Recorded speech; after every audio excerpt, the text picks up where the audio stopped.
नमस्कार साथियों। कैसे हो आप सब? उम्मीद है सब अच्छे होंगे। एक बार फिर से हाजिर है राजस्थान की भूगोल की इस क्लास के साथ। देखिए, हम पढ़ रहे हैं राजस्थान का भूगोल, वो भी बिल्कुल एकदम नवीनतम 41 जिलों के हिसाब से।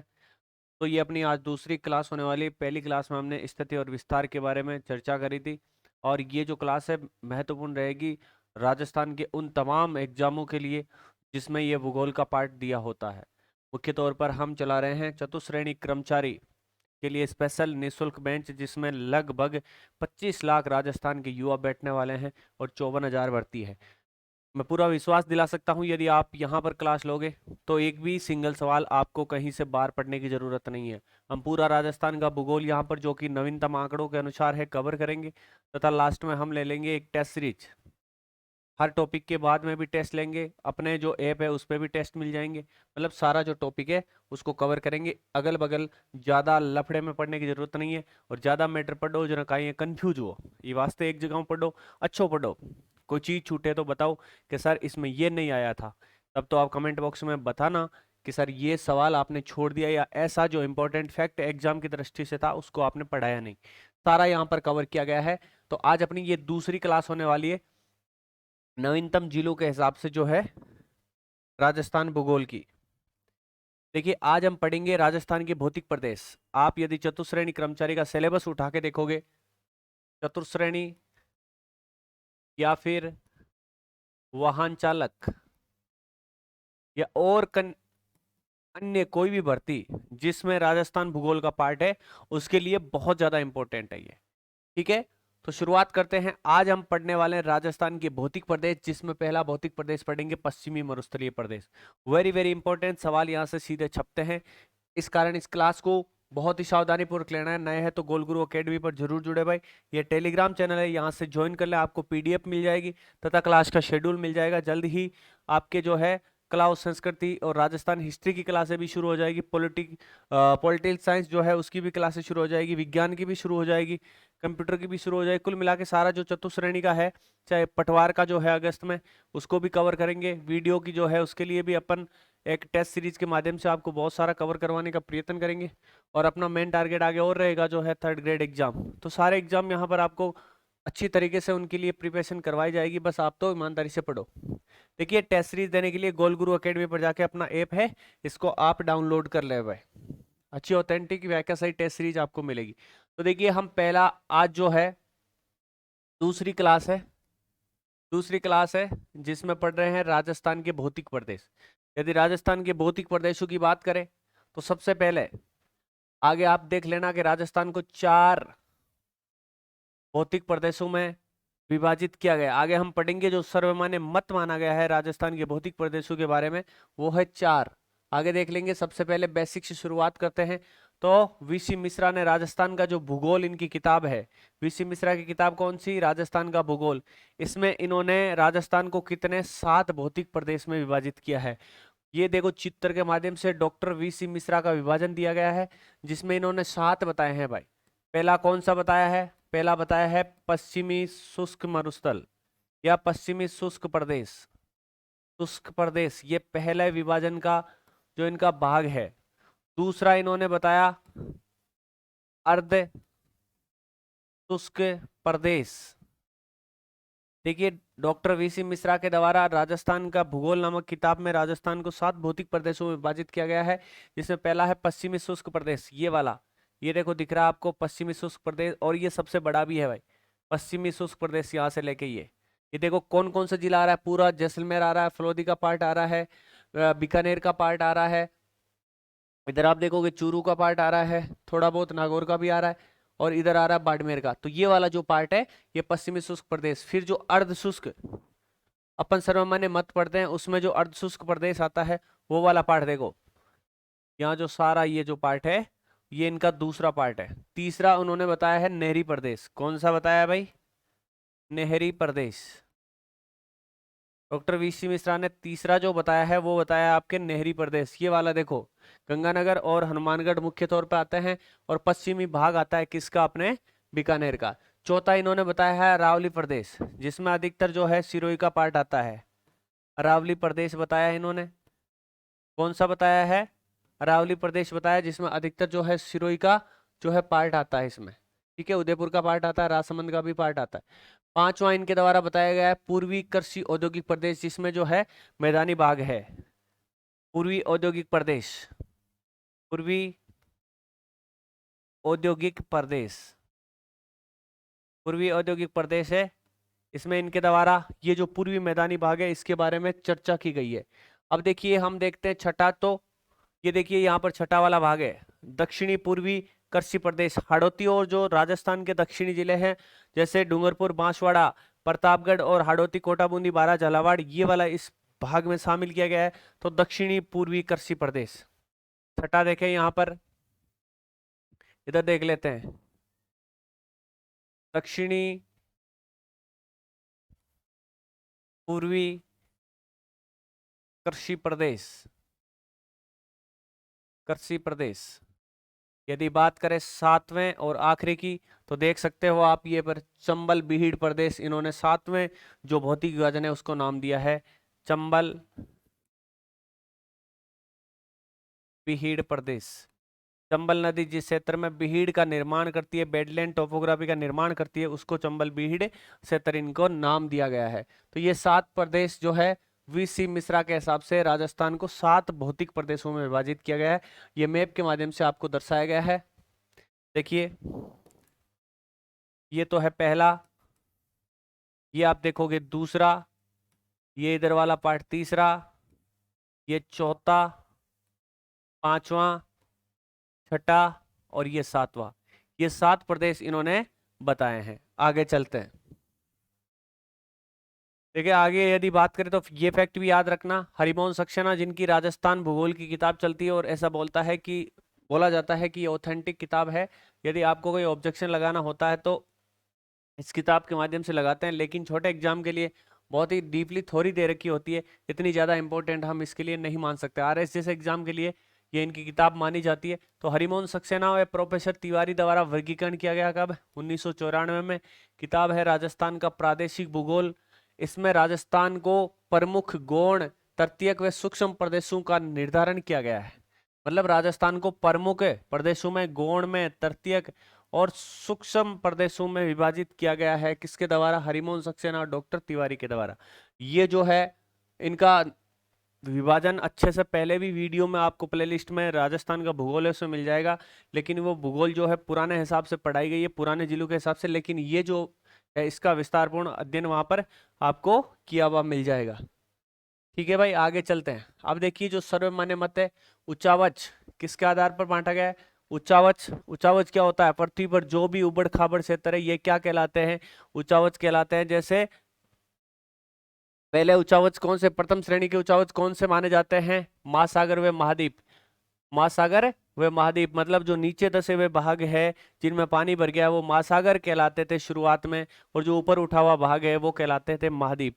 ये है प्रथम श्रेणी के उच्चावच। उच्चावच का मतलब होता है पृथ्वी पर जो कुछ भी स्थलाकृति आपको दिखती है उबड़ खाबड़, वो उच्चावच की श्रेणी में माना जाता है। जैसे द्वितीय श्रेणी के उच्चावच पर्वत, पठार, मैदान, ये है। तो इन उच्चावचों के आधार पर और भौतिक स्वरूप के आधार पर राजस्थान को कितने सर्वमान्य मत है भाई? 4 भौतिक प्रदेशों में विभाजित किया गया है। किसके आधार पर? उच्चावच और भौतिक स्वरूप के आधार पर। डॉक्टर वीसी मिश्रा का हमने देखा, हरिमोहन सक्सेना जो है उनके वर्गीकरण की बात की, तिवारी जी की वर्गीकरण की बात की, अब कर रहे हैं सर्वमान्य मत की। तो देखिए इसके आधार पर उच्चावच व भौतिक स्वरूप के आधार पर राजस्थान को 4 भौतिक प्रदेशों में बांटा गया है। कितने भौतिक प्रदेशों में बांटा गया है? 4 भौतिक प्रदेशों में यहां पर बांटा गया है। पहला कौन सा है? उत्तर पश्चिमी मरुस्थलीय प्रदेश, जिसके बारे में आज हम विस्तृत चर्चा करने वाले हैं इस वीडियो में। दूसरा है अरावली पर्वतीय प्रदेश, तीसरा है पूर्वी मैदान, चौथा है दक्षिणी पूर्वी पठारी प्रदेश। ये 4 प्रदेश है पश्चिमी मरुस्थलीय प्रदेश, उसके बाद अरावली, पूर्वी मैदान और दक्षिणी पूर्वी पठारी भाग। अब देखिए इनकी उत्पत्ति कब होती है? तो प्लिस्टोसीन, जो क्वाटरनरी युग है उसमें आता है प्लिस्टोसीन, होलोसीन। तो ये जो प्लिस्टोसीन है, अभी यदि बात करें तो सबसे नया जो भौतिक प्रदेश है ये वाला और ये वाला, मतलब आपको स्पष्ट दिख रहा है प्लिस्टोसीन काल की ये रचना है। तो ये दोनों नए हैं, पूर्वी मैदान सबसे नया है और ये भी नया है। यदि क्रम की बात करें तो ये सबसे पहले आ जाएगा और उसके बाद ये दूसरे नंबर पे आ जाएगा और ये तीसरे पर, ये चौथे, ये उत्पत्ति के हिसाब से है। तो देखिए उत्तर पश्चिमी मरुस्थलीय ये कौन से काल की, प्लिस्टोसीन काल की रचना है। उसके बाद अरावली की बात करें तो संसार की सबसे पुरानी पर्वतमाला है, ये जो प्री कैम्ब्रियन काल की बनी हुई है। कौन से काल की? प्री कैम्ब्रियन, बहुत बार एग्जाम में पूछा गया है। पूर्वी मैदान की यदि बात करें तो ये प्लिस्टोसीन काल की ये रचना है। और दक्षिणी पूर्वी पठारी भाग ये आता है आपके तजक, क्रिटेशियस जो है उस काल की बनी हुई रचना है। ठीक है भाई, तो दक्षिणी पूर्वी पठार क्रिटेशियस काल की, पूर्वी मैदान प्लिस्टोसिन काल, अरावली सबसे पुरानी प्री कैम्ब्रियन, और उत्तरी पश्चिमी मरुस्थलीय प्रदेश जो है आपके प्लिस्टोसिन। अब देखिए किसके अवशेष है, ये जो अपना मरुस्थलीय प्रदेश ये 33 सागर का अवशेष है। जो अरावली है वो गोंडवाना लैंड, पहली शुरुआत में जो है पृथ्वी एक पेंजिया नाम के विस्तृत भूखंड में जो है स्थित है। उसके बाद उसमें टूटन होती है, एक अंगारा लैंड, दूसरा गोंडवाना लैंड। तो ये जो गोंडवाना लैंड है इसका ये भाग है अरावली। अंगारा लैंड का पूरे भारत में भी कोई अवशेष नहीं है, तो ये गोंडवाना लैंड का अवशेष है। और यदि बात करें पूर्वी मैदान की, ये तो भी 33 सागर का अवशेष है, जिसमें जलोढ़ मृदा द्वारा निक्षेपित होने से इस मैदान का निर्माण हुआ है। गंगा नदी तंत्र जो है, उस नदी तंत्र के जलोढ़ निक्षेप के कारण पूर्वी मैदान है इसका निर्माण हुआ है। और दक्षिणी पूर्वी पठारी भाग की बात करें तो ये गोंडवाना लैंड का ही भाग है। तो अरावली और दक्षिणी पूर्वी पठार जो है ये तो है आपके किसके, गोंडवाना लैंड के पार्ट। और पश्चिमी मरुस्थलीय प्रदेश और पूर्वी मैदान ये जो है आपके, ये है 33 सागर के अवशेष। अब बात करें तो राजस्थान के सर्वाधिक भाग पर पश्चिमी मरुस्थलीय प्रदेश आता है, 61.11% भाग, जिसमें राजस्थान की लगभग सर्वाधिक जनसंख्या निवास करती है, मतलब 40%। इन चारों की बात करें, चार भौतिक प्रदेशों की बात करें तो सर्वाधिक क्षेत्रफल भी इसके पास है और सर्वाधिक जनसंख्या भी। यदि बात करें अरावली की, अरावली राजस्थान के 9% भाग पे है और इस पर राजस्थान की 10% जनसंख्या निवास करती है। पूर्वी मैदान की बात करें तो क्षेत्रफल की दृष्टि से राजस्थान का दूसरा सबसे बड़ा भूभाग और जनसंख्या की दृष्टि से दूसरा सबसे बड़ा भौतिक प्रदेश, मतलब 23% भाग ये राजस्थान का रखता है और राजस्थान की 39% जनसंख्या इसके पास है। इस दोनों से अभी तक देखने से आपको स्पष्ट पता चल रहा है कि यहाँ पर जो है जनघनत्व कम मिलेगा, क्योंकि 61.11% भाग पे सिर्फ 40% जनसंख्या निवास करती है और यहाँ 23% भाग पे 39% जनसंख्या निवास करती है। यहाँ जनघनत्व अधिक होगा, यहाँ जनघनत्व कम होगा। अब देखिए हाड़ौती का जो पठार है वो राजस्थान की 6.89% भाग पे फैला हुआ है और इस पर राजस्थान की 11% जनसंख्या जो है निवास करती है। यहाँ इंडेक्स तक आपको कंप्लीट हो जाना चाहिए, एग्जाम की दृष्टि से बहुत ज्यादा महत्वपूर्ण है भाई। सीधा सीधा सवाल उठाया करें यहाँ निकला, राजस्थान के कितने प्रतिशत भाग पे है जो पश्चिमी मरुस्थल प्रदेश है, अरावली कुंड के अवशेष है, पूर्वी जो मैदानी भाग है की को अवशेष है, कौन से काल को बने, यहाँ निकला सवाल हटाऊं सीधा सीधा उठाया करें तो आपको ये रट लेना है भाई। आगे देखिए, ये आप देख सकते हैं पश्चिमी मरुस्थलीय प्रदेश है, ये पश्चिमी मरुस्थलीय प्रदेश है। ये 25 सेंटीमीटर संवर्षा रेखा, 25 सेंटीमीटर संवर्षा रेखा जो है ये इस मरुस्थलीय भाग को दो भागों में विभाजित करती है, आगे हम देखेंगे। ये दूसरा है अरावली वाला पार्ट है, अरावली वाला पार्ट है।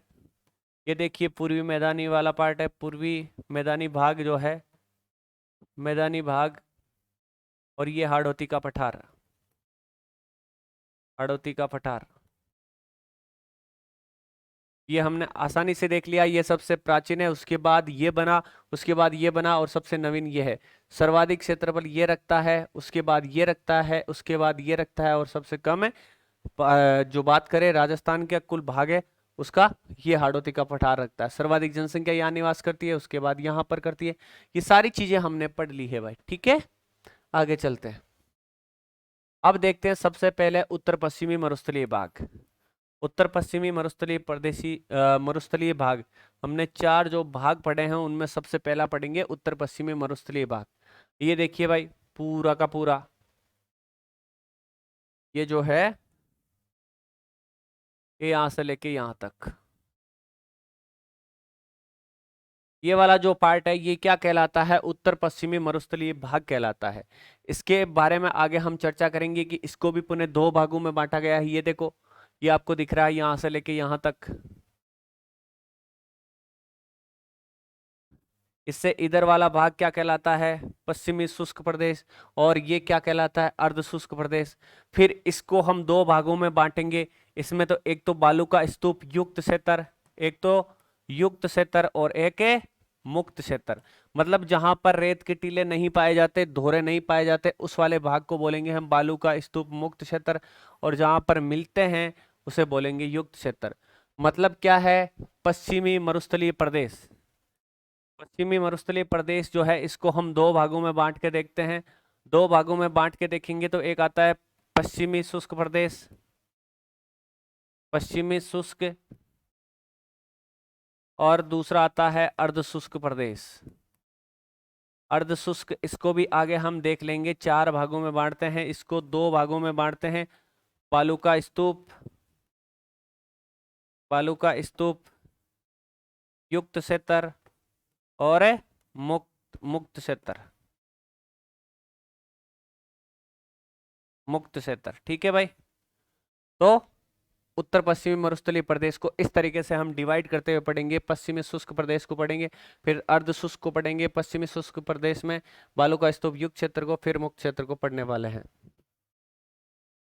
अब देखिए अंतर्गत जिले, यदि बात करें पश्चिमी जो शुष्क प्रदेश है या पश्चिमी मरुस्थलीय प्रदेश है उसमें कितने जिले आते हैं? तो 16 जिले आते हैं भाई। यदि अरावली से पश्चिम की ओर बात करें तो सिर्फ सिरोही को छोड़ के सारे जिले इधर की साइड आ जाएंगे।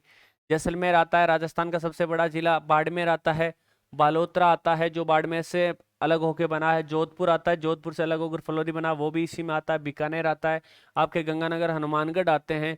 नागौर आता है, नागौर से अलग करके डीडवाना कुचामन बनाया गया है, वो भी आता है। अजमेर से अलग करके ब्यावर बनाया गया है, वो भी आता है। इसका कौन सा पार्ट? उत्तर पश्चिमी पार्ट आता है भाई।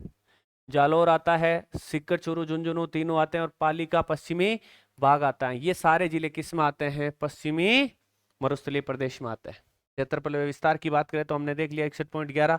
और अक्षांशीय विस्तार की यदि बात करें तो देखिए 24 डिग्री 30 मिनट से लेकर 30 डिग्री 12 मिनट उत्तरी अक्षांश तक। राजस्थान के विस्तार की बात करें तो 23 3 से 30 12 है। और इसका देखिए 23 से थोड़ा ऊपर चलोगे, मतलब है 24 डिग्री 30 मिनट से 30 डिग्री 12 मिनट के मध्य राजस्थान का ये मरुस्थलीय वाला पार्ट फैला हुआ है। अक्षांशीय विस्तार की बात करें तो 69 30 से 75 40, 69 30 से 75 40। यदि संपूर्ण राजस्थान के जो है देशांतरी विस्तार की बात करें तो 69 30 से 78 17 आता है। तो उससे पहले अरावली तक जो है इसका पार्ट आता है 69 30 से लेके 75 डिग्री 40 मिनट तक अपना मरुस्थल फैला हुआ है। ठीक है, ये अक्षांशीय और देशांतरी विस्तार है, उतना ज्यादा इंपॉर्टेंट नहीं है लेकिन फिर भी आपको पढ़ना है। देखो इसकी सीमा, पश्चिमी सीमा की बात करें तो ये मरुस्थलीय प्रदेश से इसकी पश्चिमी सीमा पाकिस्तान से लगती है, जिसे रेड क्लिफ रेखा कहते हैं, जिसका निर्धारण 1947 में सर रेड क्लिफ द्वारा किया गया। पूर्वी सीमा की बात करें तो संसार की सबसे प्राचीन पर्वतमाला जो है अरावली पर्वतमाला, जिसकी कुल लंबाई 692, राजस्थान में 550 है। मतलब राजस्थान में 80% भाग पर है।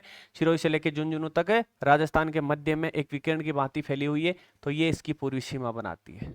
वे 50 सेमी वार्षिक वर्षा रेखा भी जो है इसकी पूर्वी सीमा बनाती है। 25 सेंटीमीटर समवर्षा रेखा तो इसको दो भागों में बांटती है, और 50 डिग्री सेंटीमीटर वर्षा रेखा है ये इसकी पूर्वी सीमा का निर्धारण करती है। ठीक है भाई। उत्तर सीमा जो है पंजाब व हरियाणा बनाता है। यहाँ तक कंप्लीट है। आगे चलते हैं। ये यहाँ की जलवायु कैसी है, मृदा कैसी है? तो यहाँ की जलवायु अत्यंत शुष्क और विषम है, मतलब सम जलवायु नहीं है, इतनी अच्छी जलवायु नहीं है मनुष्य के लिए, लेकिन फिर भी हम रहते हैं यहाँ पर, है ना। और हमें प्राउड होता है कि हम मरुस्थल के वासी है। तो देखिए सर्वाधिक जैव विविधता वाला ये जो मरुस्थल है, सर्वाधिक जन घनत्व वाला ये जो मरुस्थल है, इसमें हम रहते हैं। यहाँ की जलवायु अत्यंत शुष्क है और विषम परिस्थितियों वाली है, ये याद रखना। मृदा कैसी है भाई? मृदा की यदि बात करें तो रेतीली बलुई मृदा है, रेतीली बलुई मृदा है, जिसकी जल धारण क्षमता 0 के बराबर ही होती है। थोड़ी देर में क्या है, बारिश होगी, हल्की सी हवा चली तो आपको वापिस धूल उड़ती हुई नजर आएगी, मतलब चावड़े चावड़े उड़े काली मिट्टी की तरह। ऐसी नहीं है कि जल धारण करने की क्षमता इसमें सर्वाधिक हो। जल धारण जो है, जल धारण क्षमता कम होती है, धारण क्षमता कम, और इसमें जो है मिट्टी के कण मोटे होते हैं, मिट्टी के कण मोटे होते हैं। ठीक है। तापमान की बात करें तो ग्रीष्मकालीन अधिकतम तापमान 49 डिग्री सेल्सियस तक चला जाता है। ठीक है। शीतकाल में देखो -2 डिग्री तापमान यहाँ का हो जाता है। मतलब है यहाँ पर तापांतर सर्वाधिक मिलता है मरुस्थल की यदि बात करें तो। ठीक है, कमेंट बॉक्स में बताओ सर्वाधिक दैनिक तापांतर वाला जिला कौन सा है, सर्वाधिक वार्षिक तापांतर वाला जिला कौन सा है, दोनों बताओ। आगे देखो मुख्य फसल कौन सी है, तो बाजरा है भाई। बाजरे के अलावा अपन मरुस्थल में सेव बढ़िया कहीं हो सके, ये देखो सीटा है बाजरे का। ठीक है, और नीचे कड़ब है ना। अब जो ही बारिश हुई ना, जेठ बरसेर आषाढ़ बरसेर, तो जैसे ही बारिश होगी उसके बाद हम बाजरे की बिजारी करेंगे। मतलब ये मुख्य फसल है यहाँ की। देखो बाजरी का बढ़िया बाजरो है भाई, चिट्टा बढ़िया खड्डेड़ा है।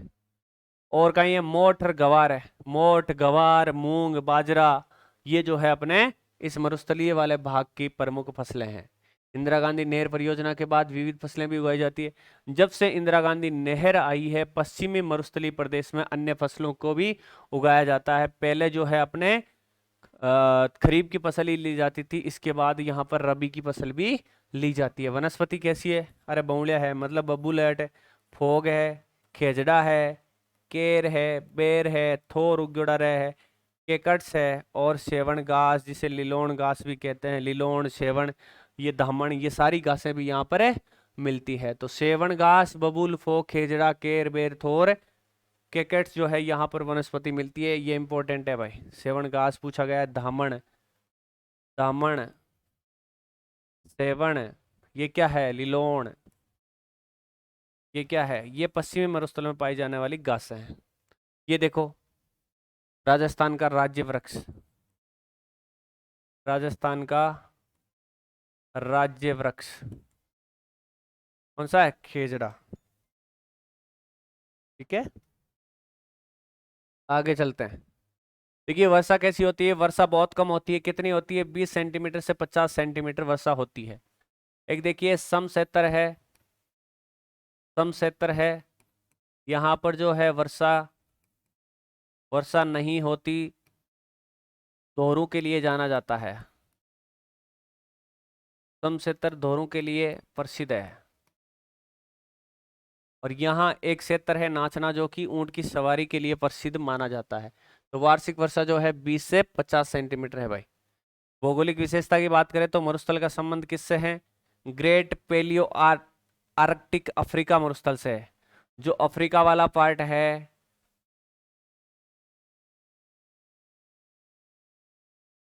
इससे संबंधित है भाई। ये ग्रेट पेलियो आर्कटिक अफ्रीका मरुस्थल से जो है पश्चिमी मरुस्थलीय प्रदेश का संबंध आपको मिलता है। सामान्य ढाल यदि बात करें तो उत्तर पूर्व से दक्षिण पश्चिम की ओर है। ये ढाल इस प्रकार है, ढाल इस प्रकार कैसे है, एग्जाम्पल में यदि आप देखोगे तो लूणी नदी को देख लेना भाई, लूणी नदी को देख लेना, किधर से किधर, अजमेर के नागपाड़ से निकलकर फिर राजस्थान के मरुस्थलीय प्रदेश में बहती हुई कच्छ के रण में जाकर गिर जाती है। तो ये इसका ढाल है, ये इसका ढाल है। आगे देखिए उत्पत्ति 33 सागर से हुई है इयोसीन व प्लिस्टोसीन काल में। इयोसीन, प्लिस्टोसीन, होलोसीन, इस काल की यदि बात करें तो इयोसीन और प्लिस्टोसीन के मध्य जो है इसकी उत्पत्ति होती है भाई। प्रमुख नमक स्रोत क्या है, प्रमुख नमक के स्रोत यहाँ पर देखिए, एक तो सांबर झील है जो भारत के 8.7% जो है नमक का उत्पादन करती है। पंचभद्रा जो है ये यहाँ की नमक की झील है। डीडवाना है, लूणकरण सर है। पंचभद्रा बाड़मेर, डीडवाना, डीडवाना कुचामन, लूणकरण सर बीकानेर, सांबर, जयपुर और नागौर में भी इसका पार्ट आता है। तो ये मुख्य नमक के स्रोत है। खनिज संपदा की यदि बात करें तो लिग्नाइट कोयला यहाँ पर मिलता है, लिग्नाइट कोयला मिलता है। लिग्नाइट की यदि बात करें तो तीसरे नंबर का कोयला है भाई, ये का कोयला है। एंथ्रासाइड, बिटुमिनस, लिग्नाइट और कोयला, सॉरी पीट, ये 4 प्रकार के कोयले के प्रकार माने गए। तो तीसरे नंबर का जो प्रकार आता है वो है लिग्नाइट। सर्वाधिक आपके तमिलनाडु में मिलता है, लेकिन राजस्थान में जो मिलता है, राजस्थान में इसी प्रकार का कोयला, इसी प्रकार का कोयला मिलता है।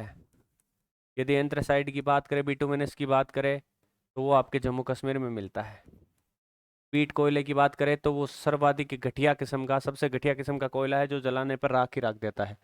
तो लिग्नाइट कोयला और खनिज तेल मंगला, भाग्यम, रागेश्वरी, राजेश्वरी, ये क्या है, ये तेल के कुएं हैं, मतलब खनिज तेल इस क्षेत्र में मिलता है। प्राकृतिक गैस गाटे वाला, डांडे वाला है, बागे वाला, ये क्या है, ये सारे प्राकृतिक गैस के कुएं हैं। मतलब आपको पता होना चाहिए जहाँ खनिज तेल मिलते हैं वहां पर प्राकृतिक गैस मिलती ही है। जो खनिज तेल होता है उसके ऊपर प्राकृतिक गैस विद्यमान रहती है। और लाइमस्टोन के विशाल भंडार भी इस क्षेत्र में मिला है। तो खनिज संपदा की यदि बात करें तो लिग्नाइट, खनिज तेल, प्राकृतिक गैस और लाइमस्टोन के भंडार यहाँ पर है। और ये नमक के स्रोत है। आगे चले, प्रदेश का वर्गीकरण की यदि बात करें तो हमने देख लिया 25 सेंटीमीटर संवर्षा रेखा जो है ये पश्चिमी मरुस्थलीय प्रदेश को 2 भागों में बांटती है। यदि बात करें तो पहले भाग की पश्चिमी रेतीला शुष्क मैदान, दूसरा है अर्ध शुष्क मैदान जिसे राजस्थान बांगर के नाम से भी जानते हैं। पश्चिमी मरुस्थलीय प्रदेश को 2 भागों में विभाजित करने वाली जो संवर्षा रेखा है वो है 25 सेंटीमीटर। एक पार्ट, इससे पश्चिम वाला पार्ट कहलाता है पश्चिमी रेतीला शुष्क मैदान और पूर्व वाला पार्ट कहलाता है अर्ध शुष्क मैदान या राजस्थान बांगर क्षेत्र। अब देखिए इसको भी 2 भागों में बांटते हैं, एक तो बालू का स्तूप युक्त और दूसरा बालू का स्तूप मुक्त क्षेत्र। अब देखिए पहले इसको पढ़ेंगे, फिर इसको पढ़ेंगे, फिर इसको पढ़ेंगे। देखिए पश्चिमी रेतीले शुष्क मैदान की बात करें तो इसमें जो पहला पार्ट हम देख रहे हैं वो बालू का स्तूप युक्त मरुस्थलीय प्रदेश, मतलब ऐसा क्षेत्र जहां पर बालू का स्तूप दोहरे और धरियन पाए जाते हैं, वो इस वाले भाग में आएंगे। देखिए क्षेत्र विस्तार पाकिस्तान सीमा से कच्छ की खाड़ी तक, गुजरात तक, पाकिस्तान की सीमा तक जो है इस वाले पार्ट में, इस वाले पार्ट में जो है इसका विस्तार मिलता है। क्षेत्रफल कितना है भाई, 58.5। यदि पश्चिमी मरुस्थलीय प्रदेश की बात करें तो इसमें से देखिए पश्चिमी रेतीले शुष्क मैदान में से बालू का स्तूप युक्त जो क्षेत्र है वो कितना है, 58.5। मतलब है मुक्त क्षेत्र कम है और युक्त क्षेत्र ज्यादा है। बालू का स्तूप युक्त मरुस्थलीय प्रदेश, इसका कितना पार्ट है, 58.5, बोले तो लगभग 60% पार्ट तो इसी का आ जाता है। पश्चिमी रेतीले शुष्क मैदान में 60% पार्ट है बालू का स्तूप युक्त मरुस्थलीय प्रदेश का आ जाता है। ये देख लिए भाई बालू का स्तूपों के प्रकार। प्रकार की यदि बात करें तो एक होता आगे इनके जो है, मैंने चित्र के माध्यम से आपको दर्शा रखा है, अनुदैर्घ्य पवनानुवर्ती, जो पवनों का अनुसरण करता है, उनकी दिशा के समानांतर चलता है। पवन की दिशा में विकसित पवन की दिशा के समानांतर जो होते हैं वो कहलाते हैं अनुदैर्घ्य पवनावर्ती। बालू का स्तूप, इनकी ऊंचाई 10 से 60 मीटर होती है। ये कहाँ पर, बॉर्डर से सटीक जो एरिया है आपके जैसलमेर, जोधपुर, बाड़मेर और फलोदी, जैसलमेर, जोधपुर, बाड़मेर और फलोदी, इस वाले जो पार्ट है इसमें आपको कौन से मिलेंगे, अनुदैर्घ्य, मतलब है बोर्ड या सीमा रेड क्लिप रेखा के आसपास जिस प्रकार के जो बालू का स्तूप मिलते हैं उन्हें कहते हैं अनुदैर्घ्य बालू का स्तूप, पवन के समानांतर। दूसरे होते हैं भाई बरखान बालू का स्तूप, बरखान जो कि रेगिस्तानी मार्च के लिए सर्वाधिक उत्तरदायी माने जाते हैं। अर्धचंद्राकार होते हैं, आगे हम देखेंगे इस प्रकार के बालू का स्तूप होते हैं अर्धचंद्राकार। इधर से हवा चलती इस प्रकार से ये एक आकृति का निर्माण करता है, सर्वाधिक स्थानांतरित होते रहते हैं ये, इसी कारण इनको रेगिस्तान के मार्च के लिए सर्वाधिक उत्तरदायी माना जाता है। अब देखिए ये बालेरी चूरू जो है, यहाँ पर रतनगढ़, ओसिया, देशनोक और लूणकरण सर, इस वाले क्षेत्र में इस प्रकार के बालू का स्तूप मिलते हैं। 2 देखें, एक तो बॉर्डर के सटीक वाले एरिया में अनुदैर्घ्य और बरखान जो है चूरू वाले क्षेत्र में, इसमें ज्यादा मिलते हैं। आगे देखिए अनुप्रस्थ, जो हवा के समकोण पर इस तरीके से वायु दिशा के समकोण पर बसते हैं, समकोण पर बसते हैं, इस प्रकार के बालू का स्तूप क्या कहलाते हैं भाई, ये कहलाते हैं आपके अनुप्रस्थ बालू का स्तूप। कहाँ कहाँ मिलते हैं, पुंगल जो कि आपके बीकानेर में, रावतसर और सूरतगढ़, इस वाले क्षेत्र में कौन से अनुप्रस्थ बालू का स्तूप मिलते हैं।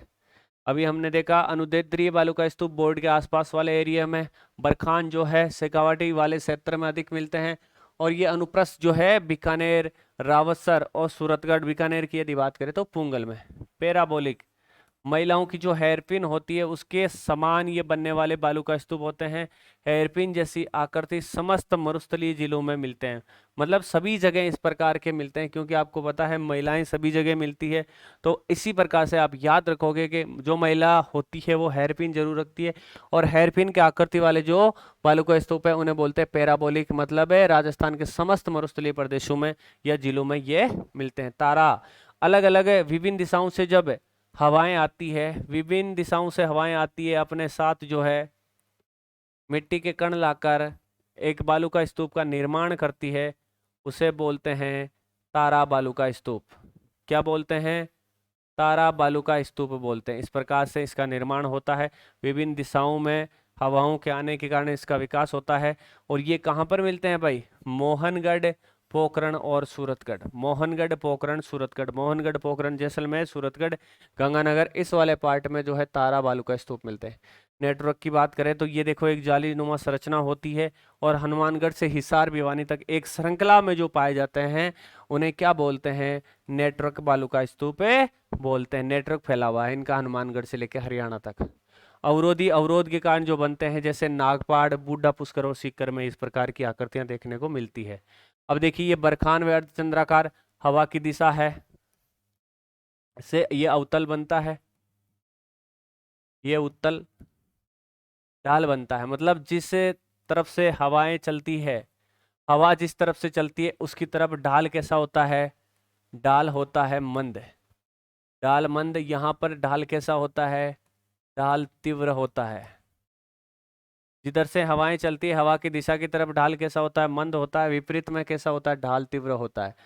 ये देखिए अनुदैर्ध्य बालू का स्तूप, ये देखो ये हवाएं चल रही है, हवाएं चल रही है एक दिशा में जो बन रहे हैं रेखा के रूप में, वो कहलाते हैं अनुदैर्ध्य या रेखीय बालू का स्तूप। अनुप्रस्थ बालू का स्तूप देखो इधर से हवाएं चल रही है, ये इस तरीके से सामने इसका निर्माण हो रहा है, और ये देखो ये इस तरीके से ये हवाएं चल रही है और हवा की दिशा के समानांतर इस प्रकार के बालू का स्तूप बनते हैं। और ये कैसे बनते हैं?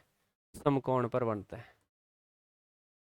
तो ये अनुप्रस्थ बालू का स्तूप कहलाते हैं, ये अनुदैर्ध्य बालू का स्तूप कहलाते हैं। रेगिस्तान मार्च के लिए सर्वाधिक उत्तरदायी बरखान बालू का स्तूप या अर्धचंद्राकार बालू का स्तूप इस प्रकार की आकृति का निर्माण करते हैं। आगे यदि बात करें पैराबोलिक, ये देखो महिलाओं की जो हेयरपिन होती है, महिलाओं की जो हेयरपिन होती है उसके हिसाब से इस प्रकार के बालू का स्तूप बनते हैं। ये कैसे होते हैं भाई? बरखान के विपरीत होते हैं। बरखान के विपरीत होते हैं, मतलब जिधर से हवाएं चलती है उधर ढाल अधिक होता है और जिधर इसके विपरीत दिशा में है वहां पर ढाल कम होता है। बरखान के विपरीत जो है दिखने वाले बालू का स्तूप है वो पैराबोलिक, महिलाओं के हेयरपिन के समान।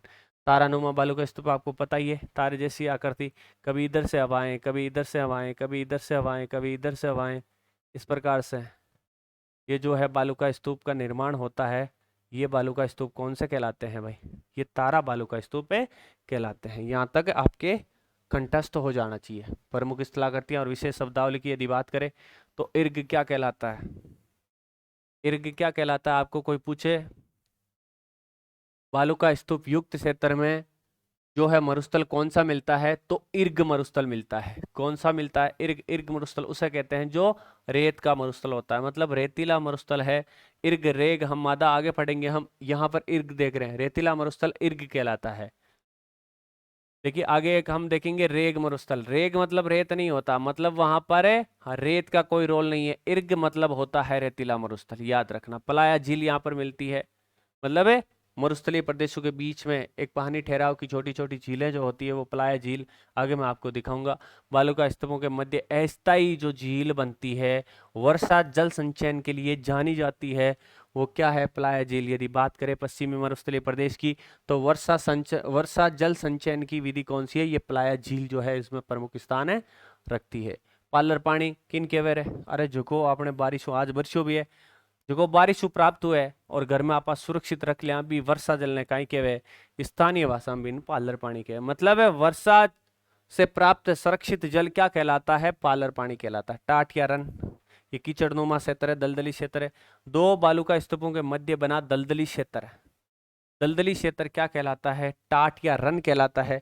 प्रमुख टाट या रन जैसे कन्नौड़ टाट, बरमसर टाट, भाकरी रन, ये प्रमुख है भाई, ये प्रमुख है। तो पलाया झील, इर्ग, पालर पानी, टाट या रन, ये पश्चिमी मरुस्थलीय प्रदेश की कुछ शब्दावलियां हैं, याद रखोगे भाई। आगे देखिए खड़ीन। खड़ीन देखिए पालीवाल ब्राह्मणों द्वारा विकसित वर्षा जल संग्रहण पद्धति जो जैसलमेर की प्रसिद्ध है उसे खड़ीन कहते हैं भाई। ये देखो खड़ीन, यहाँ पानी को इकट्ठा करके इसमें क्या है? खड़ीन कृषि की जाती है। किनके द्वारा की जाती है?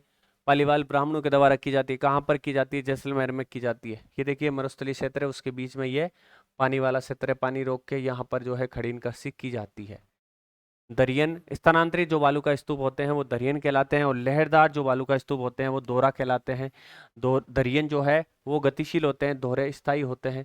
तो दोहरे और दरियन किसकी विशेषता है? पश्चिमी मरुस्थलीय प्रदेश की विशेषता है।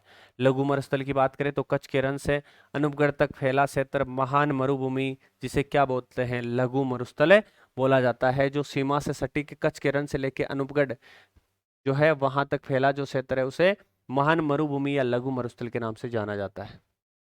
आगे देखिए बात करें, दूसरा है बालू का स्तूप मुक्त प्रदेश।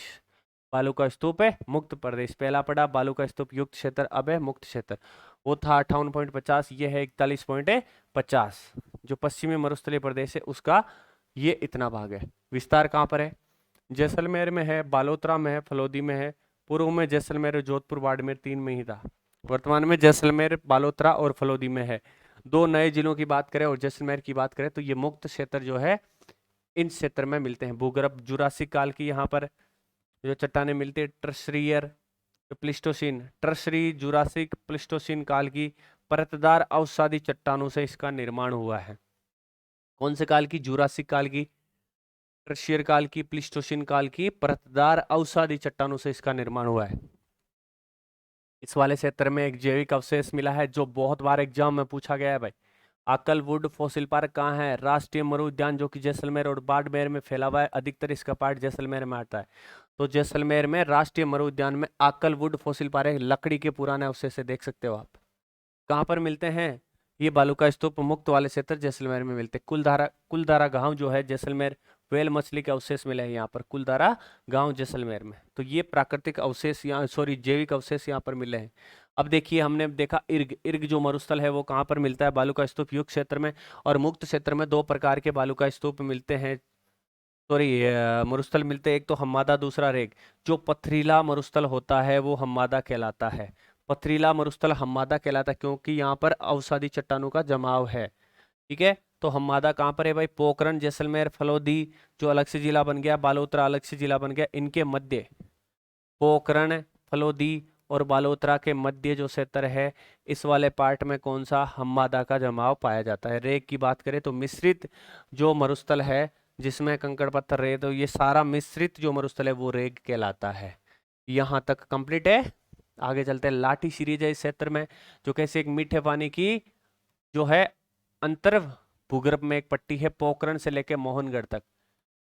पीएम से याद रखोगे, पीएम से याद रखोगे, पोखरण से मोहनगढ़ के बीच है। इसके ऊपर सेवण व लिलोण घास पाई जाती है क्योंकि नीचे जब पानी है तो ऊपर तो सीधी सी बात है भाई भी घास होगी क्योंकि भी नीचे पानी मिलसी। तो उस लाठी सीरीज के ऊपर सेवण व लिलोण घास है जिसे साहिवाल नस्ल की गायें खाती है। अब आपको क्या पता चला कि साहिवाल नस्ल की जो गायें हैं वो भी जैसलमेर में मिलती है। सेवण घास जिसे धमन या धामण घास, कराड़ घास और अंजन घास, ये सारी घासें यहाँ पर मिलती है। एक है यहाँ पर चंदन नलकूप जिसे चांदन नलकूप भी कहते हैं, ये जैसलमेर में है। ये इसी लाठी सीरीज के ऊपर है, इस कारण इसे क्या कहते हैं? थार का गढ़ा कहते हैं। भूगर्भीय जल स्रोत है ये प्रमुख। चंदन नलकूप कहाँ पर है? जैसलमेर में है, लाठी सीरीज के ऊपर है, जिसे थार का गढ़ा कहा जाता है। अब देखिए दूसरा पार्ट यदि पश्चिमी मरुस्थलीय प्रदेश का देखें तो उसमें आता है अर्धशुष्क मैदान या राजस्थान बांगड़ क्षेत्र। इसमें चार पार्ट हम पढ़ेंगे। पहला पढ़ेंगे गग्गर का मैदान।